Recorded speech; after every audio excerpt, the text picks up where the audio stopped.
Hello and welcome. Today we're working on what is a three-fund portfolio.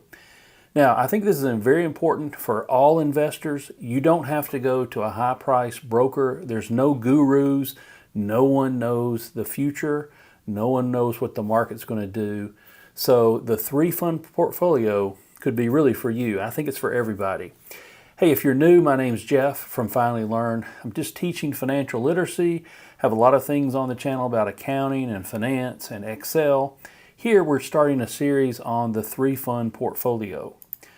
So what is the three-fund portfolio? Well, it is the idea that you only need three different funds. You need a total U.S. stock fund, a total international stock fund, and then a total U.S. bond fund. Now, there's been, all sorts of discussion about this. This is basically a do-it-yourself portfolio. You can go through Vanguard or Fidelity or Schwab. It can be mutual funds or exchange-traded funds. And I'm going to point you to two different resources that will be helpful. I'll have additional videos in this. I'll develop a playlist for the three-fund portfolio. But I'm going to point you to the bogleheads.org and a portfoliovisualizer.com. And I think that's going to be helpful. So let's just talk about the three-fund portfolio. So my idea is, hey, let's make it simple. Let's talk about maybe you have less risk, you want to take less risk, or you're worried about the stock market. Well, you could do a 50% stock. So I'm kind of recommending three different stock portfolios, or I'm illustrating three different. One has 50% stock, so sometimes if you look at the Vanguard funds, these are all mutual funds. You can do this with exchange-traded funds. So it could be 50% stock and the rest would be bonds. So I call it a 50% stock portfolio. And the way you would do it is you would put 40% in the U.S. stock market fund, which VTSAX is just a Vanguard fund. You can do this at Fidelity or Schwab, or you can do it with an ETF. These happen to be mutual funds.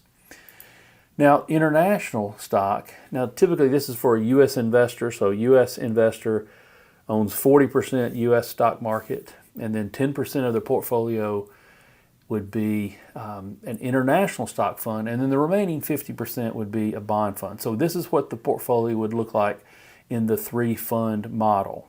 Now, understand what happens is there's lots of stocks in this. I think I looked it up earlier.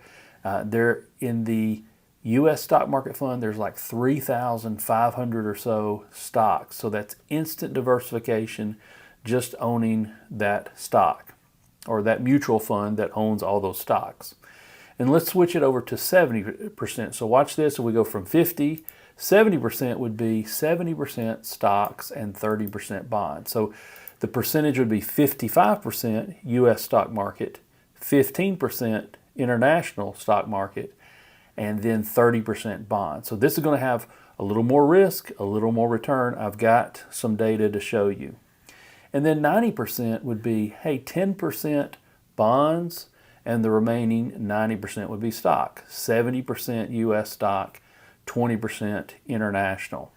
So what we have is, I just have three different, suggestions where you have 50% stock, 70% stock, and then 90% stock. Now this is the Bogleheads website where they talk about the three-fund portfolio. Now, you can do this yourself. You don't need a expensive advisor to set up a portfolio. You can do this yourself, and so the Bogleheads are do-it-yourself or DIY investors, and you actually have a better chance to have a higher return because you're doing things in a less expensive way. So it talks about the three-fund portfolio, and it says you hold on to stocks and bonds, and it talks about you would hold domestic stocks or U.S. stocks, international stocks, and bonds. They have several advantages. You have advantages of a three-fund index. You just buy and hold all the stocks in the U.S. stock market and international stocks. So you get the benefits of diversification. You own every style and every size of the company. Very low cost, very tax efficient. You don't have to rely on a guru that knows when to buy and when not to buy. You're buying and holding. So this is a very simple, sometimes they call this a lazy portfolio, but you're buying and holding everything. So I recommend the bogleheads.org website. The next site I want to show you is, it's called portfoliovisualizer.com. And what I've done is I put my little recommendation or my little suggestion on the 3-fund 50%. I put 40, 10, and 50. I put those funds in that I'm showing you. And then portfolio number 2 is the 70%. Portfolio number 3 is the 90%. So here's what you can do on this portfolio visualizer. Now, I just have a free account. And so with a free account, you can go back 10 years. So we can go back to January 2016. So here's what it would look like. You see this little portfolio is very similar to what I showed on Excel.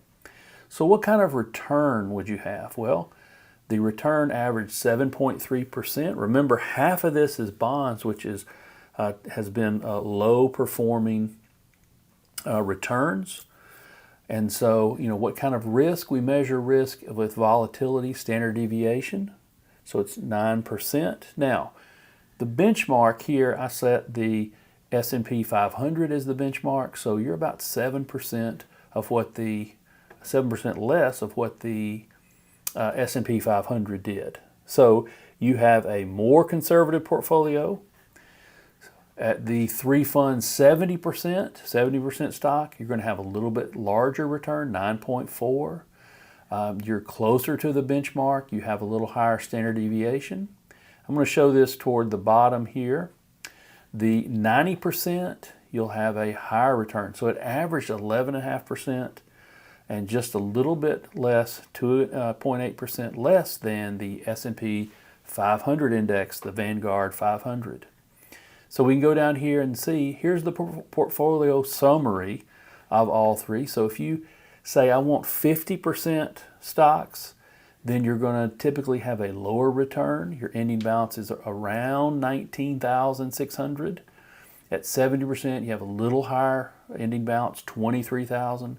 And at the 90%, you have 28,000, would have been over the 10 years. Well, the S&P 500 would have been at 35,000. So you have a little bit less return, but we remember we measure the return 7.34, 9.43, 11.49, and the S&P did 14.21. But we measure this by standard deviation, the risk. So you have a little bit less risk in these portfolios than you would with the S&P 500. So you want to look at a graph. So what happens is it's just going to be the portfolio asset allocation is very important because the bottom blue, the dark blue, is the 50%. The green is 70%. The 90 is the lighter gray, and then the darker gray is the S&P 500. So you can see these portfolios are just spaced apart in terms of risk and reward. And so what happens is the highest return is the S&P 500. It has the highest risk. But you can see over time we have a 10-year track record. So that's the way you get started thinking about the 3-fund portfolio. You see they kind of all go together. We saw that on the chart. The 3-fund portfolio, I'll have videos on how to do it with mutual funds and exchange traded funds or ETFs, how to do it at Vanguard and Schwab and Fidelity.